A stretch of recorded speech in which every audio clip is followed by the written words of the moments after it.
నమస్తే, welcome to our channel. నేను ఆదిత్య. గాలి జనార్దన్ రెడ్డి, జగన్మోహన్ రెడ్డికి సంబంధించినటువంటి దొంగ వ్యవహారాలు ఢిల్లీలో బయటపడ్డాయంటూ కొన్ని అంశాలు, కొన్ని కథనాలు అయితే మీడియా ద్వారా మనకి వినిపిస్తూ ఉన్నాయి. మరి ఈ అంశం గురించి మాట్లాడడానికి ప్రస్తుతానికి మనతో పాటు స్టూడియోలో ఉన్నారు ప్రముఖ సీనియర్ జర్నలిస్ట్, అలాగే పొలిటికల్ అనలిస్ట్ సిఎస్ రావు గారు. సో సార్ని అడిగి మరి విషయాలు తెలుసుకుందాం. సార్ నమస్కారం. సార్ నమస్తే. అనూహ్యంగా చాలా రోజుల తర్వాత గాలి జనార్దన్ రెడ్డి పేరు, అలాగే జగన్మోహన్ రెడ్డి, వీరిద్దరి కాంబోలో పేరు చాలా రోజుల తర్వాత మళ్ళీ మీడియా ముఖంగా వినిపించడం జరిగింది.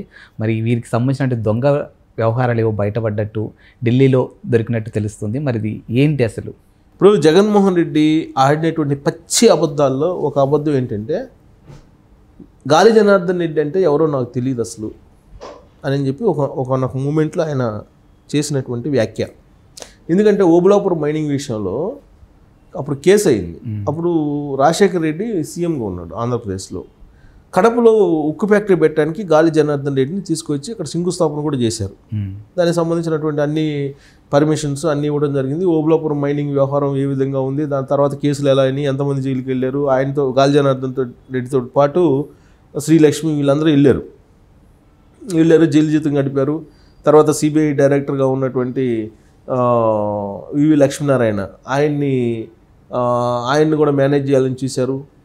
ఆ సందర్భంగా గాలి జనార్దన్ రెడ్డికి బెయిల్ విషయంలో జడ్జికి పట్టాభి అనే జడ్జికి డబ్బులు ఇచ్చి మేనేజ్ చేయాలని చూశారు. దాన్ని వివి లక్ష్మణ్ పట్టుకున్నారు. ఇవన్నీ కూడా చాలా ఉన్నాయి ఈ ఓబులాపురం మైనింగ్ సంబంధించి. అసలు ఈ ఓబులాపురం మైనింగ్ ఇష్యూ ఎందుకు వచ్చింది అని అంటే, యాక్చువల్గా కర్ణాటక ఆంధ్రప్రదేశ్ సరిహద్దుల్లో ఈ ఓబులాపురం మైనింగ్ అనేది ఉంటుంది. ఆయనకి ఇచ్చినటువంటి పర్మిషన్ ఏదైతే ఉందో కర్ణాటక ప్రభుత్వం మైనింగ్ చేసుకోవడానికి, ఆ సరిహద్దును దాటి ఆంధ్రప్రదేశ్లోకి వచ్చి మైనింగ్ చేసుకుంటున్నా ఎవరు అభ్యంతరం పెట్టలేదు. కారణం ఏంటంటే, ఆ రోజున రాజశేఖర రెడ్డి ముఖ్యమంత్రిగా ఉన్నాడు. రాజశేఖర రెడ్డి, గాలి జనార్దన్ రెడ్డి మంచి దోస్తులు, కిట్ ప్రోకో నడిపారు. దానికి వెనక ఎవరున్నారు బ్యాక్గ్రౌండ్ అంటే జగన్మోహన్ రెడ్డి అనేది అందరూ అప్పట్లో చర్చించుకున్నటువంటి అంశం. కిట్ ప్రోకో అనగానే వెంటనే గుర్తొచ్చే పేరు జగన్మోహన్ రెడ్డిది, ఎవరికి అవునన్నా కాదన్నా. సో ఆ ఓబులాపురం కేసులు ఇవన్నీ వచ్చిన తర్వాత జగన్మోహన్ రెడ్డి ఆ తర్వాత రాజకీయ పార్టీ వైఎస్ఆర్ కాంగ్రెస్ పార్టీని పెట్టిన తర్వాత గాలి జనార్దన్ రెడ్డి గురించి కొంతమంది విలేకరులు ప్రశ్నిస్తే ఆయన ఎవరో నాకు తెలియదు అని అన్నాడు. ఆయన ఎవరో నాకు తెలియదు, నేను అసలు ఇంతవరకు చూడలేదు ఆయన్ని అని అన్నాడు. అంతకన్నా పచ్చి అబద్ధం ఇంకోటి ఉంటుందా? ఆయన ఆ రోజు చేసినటువంటి వ్యాఖ్య పచ్చి అబద్ధం అని చెప్పి సుప్రీంకోర్టు తెలిసింది. ఇప్పుడు ఎందుకనంటే, ఎలా తెలిసిందనంటే, ఇప్పుడు తాజాగా ఢిల్లీలో సుప్రీంకోర్టులో ఓబులాపురం సంబంధించినటువంటి ఈ మైనింగ్ ఇష్యూ సంబంధించినటువంటి అంశం సుప్రీంకోర్టులో ప్రస్తావనకు వచ్చింది. జనార్దన్ రెడ్డికి మైనింగ్ అనుమతులు ఇస్తూ జగన్మోహన్ రెడ్డి 2019 నుంచి 2024 వరకు ముఖ్యమంత్రిగా ఉన్న సమయంలో అనుమతులు ఇస్తున్నాము అని చెప్పి సుప్రీంకోర్టుకి ఆయన లెటర్ రాశాడు. అంటే పర్మిషన్ ఇచ్చాడు. యాక్చువల్గా కర్ణాటక ప్రభుత్వానికి ఆంధ్రప్రదేశ్ ప్రభుత్వానికి మధ్య డిస్ప్యూట్ అది ఓబులాపురంకి సంబంధించినటువంటి అంశం.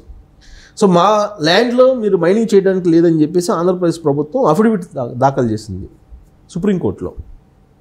ఇప్పుడు చంద్రబాబు నాయుడు గవర్నమెంట్ ఉన్నప్పుడు అఫిడవిట్ దాఖలు చేస్తే అఫిడవిట్ ప్రకారం ఆయన మైనింగ్ అనేది దాన్ని తవ్వడానికి లేదని చెప్పి సుప్రీంకోర్టు ఆర్డర్ ఇచ్చింది. సో దాంతో మైనింగ్ జరగట్లా. ఎప్పుడైతే జగన్మోహన్ రెడ్డి ముఖ్యమంత్రి అయ్యాడు 2019లో, ఆ అఫిడవిట్ని మార్చి ఓబులాపురంకి సంబంధించిన గనులు తవ్వుకోవచ్చు, అది యాజ్ పర్ ద రూల్ ఉంది అని చెప్పి ఈయన ఆధ్వర్యంలో సుప్రీంకోర్టుకి అఫిడవిట్ వేశారు. మాకేం అభ్యంతరం లేదు అని, మైనింగ్ చేసుకుంటే మాకేం అభ్యంతరం లేదు అని. మాకు అభ్యంతరం ఉంది, అది మా ల్యాండ్ అని చెప్పి చంద్రబాబు నాయుడు గవర్నమెంట్ ఏమో అఫిడవిట్ దాఖలు చేసింది. దాన్ని మార్చేసి జగన్మోహన్ రెడ్డి ప్రభుత్వం ఏం చేసింది, మాకు అభ్యంతరం లేదు, మైనింగ్ చేసుకోవచ్చు అని చెప్పి ఈయన అఫిడవిట్ ఇచ్చారు. దాని మీద అనుమానం వచ్చింది సుప్రీంకోర్టుకి.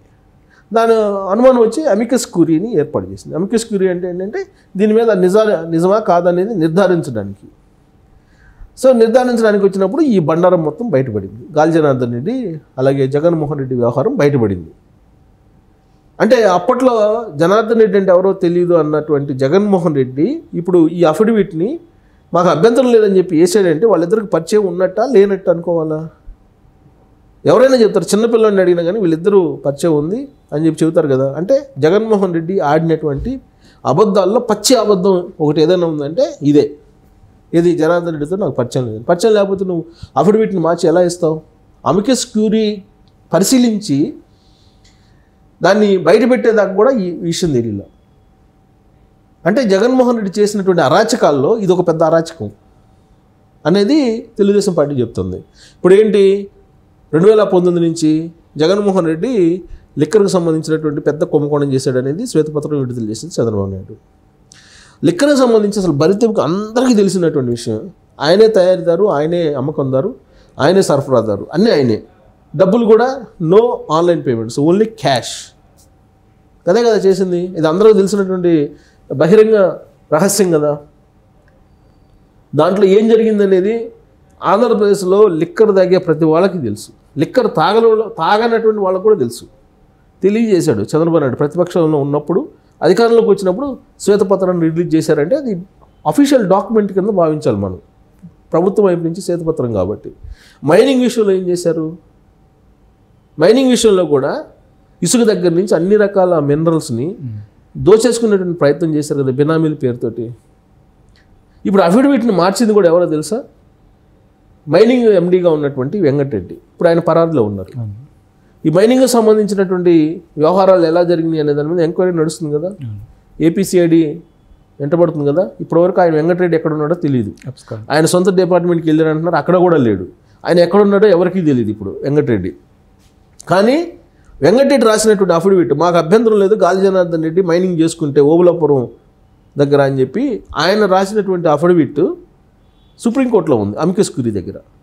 ఇప్పుడు అది బయటపడింది, అమికస్ క్యూరీ రూపంలో ఇప్పుడు బయటపడింది. లేదంటే తెలియదు ఎవరికి ఇప్పటివరకు మైనింగ్లో జరిగినటువంటి రకరకాల ఇసుక కుంభకోణం, లేదంటే ఇతరత్ర క్వాడ్జిది ఇవన్నీ బయటపడ్డాయి. నెల్లూరులో క్వాడ్జి కానీ, లేదంటే కడపలో మైనింగ్కి సంబంధించి కానీ బైరటిస్ది, తర్వాత ఇసుకు సంబంధించి కానీ జేపీ వాళ్ళకి ఇచ్చిన ఇవన్నీ కూడా బయటపడ్డాయి. కానీ ఓబులాపురంది ఇంతవరకు బయటపడలేదు, ఇప్పుడే లేటెస్ట్ బయటపడింది. అంటే తవ్వేకొంది జగన్మోహన్ రెడ్డి చేసినటువంటి అరాచకాలు ఒక్కొక్కటి బయటకు వస్తున్నాయి అనేది ఇప్పుడు ఢిల్లీ వర్గాల్లో చర్చ జరుగుతుంది. అమికస్ క్యూరీ బయట పెట్టేంత వరకు కూడా ఈ అఫిడవిట్ సంగతి తెలియలేదని అంటే వీళ్ళు ఏ స్థాయిలో దీన్ని నడిపారు అనేది మనం అర్థం చేసుకోవచ్చు. గాలి జనార్దన్ రెడ్డికి అలాగే జగన్మోహన్ రెడ్డికి మధ్య బలమైనటువంటి సంబంధాలు ఉన్నాయని చెప్పడానికి ఇది ఒక పెద్ద నిదర్శనం కదా. ఉన్నాయని చెప్పి అందరూ అంటారు, కానీ లేవని చెప్పి ఈయన చెప్తున్నాడు. కానీ దీంతో బలమైనటువంటి బంధం ఉంది వాళ్ళిద్దరి మధ్య అనేది సుప్రీంకోర్టు వేదికగానే బయటపడింది కదా, ఢిల్లీ వేదికగా బయటపడింది కదా. అంటే అఫిడవిట్ని మార్చి ఇచ్చేస్తారు. జనార్దన్ రెడ్డి కిట్ప్రోకో ఫ్రెండ్ కాబట్టి ఇచ్చేస్తారు. ఇప్పుడు అది మళ్ళీ ఇంకో కేసు వెంకటరెడ్డికి తగులుకుంది. ఇప్పుడు వెంకటరెడ్డి మీద అనేక కేసులు ఉన్నాయి. ఇప్పుడు గతంలో ఉన్నటువంటి సీఎం అఫీషియల్గా దొరకడుగా, అధికారులు దొరుకుతారు.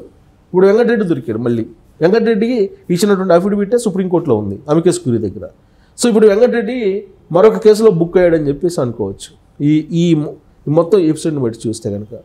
సో అంటే ఇన్ని రకాల అక్రమాలు, ఇన్ని రకాల అవకతవకలు, ఇన్ని రకాల అవినీతి చేయొచ్చు, అన్ని రకాలుగా చేశారు అని చెప్పడానికి ఇదొక నిదర్శనంగా మనకు కనిపిస్తుంది. సో వెంకటరెడ్డి ఇప్పటివరకు ఎక్కడున్నాడో ఆంధ్రప్రదేశ్ సిఐడికి తెలియట్లేదు, లేదా తెలిసినా తెలియనట్టున్నారో తెలియట్లేదు. మొత్తం మీద వెంకటరెడ్డి అలాగే లిక్కర్కి సంబంధించినటువంటి వాసుదేవ్ రెడ్డి వీళ్ళిద్దరికి సంబంధించినటువంటి ప్రస్తావన లేదు. సరే, ఈ వరదల్లో ఆ అంశాలన్నీ పోయినాయి, వస్తాయి. ఇప్పుడు అమికస్ క్యూరీది కూడా ఈ వరదల్లో పోయింది. యాక్చువల్గా ఇది పెద్ద న్యూస్. అమికస్ క్యూరీ ఈ అఫిడవిట్ని మార్చి జగన్మోహన్ రెడ్డి ఇచ్చాడనేది బయటపెట్టింది. ఇది పెద్ద న్యూస్ ఇది యాక్చువల్గా. ఇప్పుడు గాలి జనార్దన్ రెడ్డికి జగన్మోహన్ రెడ్డికి ఉన్నటువంటి బంధం, ఓబులాపురంలో మైనింగ్ పర్మిషన్ ఇవ్వడం అనేది పెద్ద ఇష్యూ. ఇసుక అన్నిటికన్నా కూడా అది పెద్ద కుంభకోణం. ఆ కుంభకోణానికి గ్రీన్ సిగ్నల్ పలికాడు జగన్మోహన్ రెడ్డి, దాన్ని సహకరించాడు వెంకటరెడ్డి. మరి వెంకటరెడ్డి మీద మరో కేసు, మరి ఆ కేసుని మరి చంద్రబాబు నాయుడు ఏం చేస్తాడు? ఈ వరదలు అయిపోయిన తర్వాత ఈ లోపైతే పట్టించుకునే పరిస్థితి లేదు. మరి వరదల పాటికి వరదలు, దీని పాటికి దీని అని చెప్పి ప్రభుత్వం భావిస్తే కనుక ఎమ్మెల్యే కనుక దీని మీద ఎంక్వైరీ చేస్తే మళ్ళీ ఇంకొక అతిపెద్ద కుంభకోణం బయటికి రాబోతుందని చెప్పి చెప్పచ్చు. Thank you sir.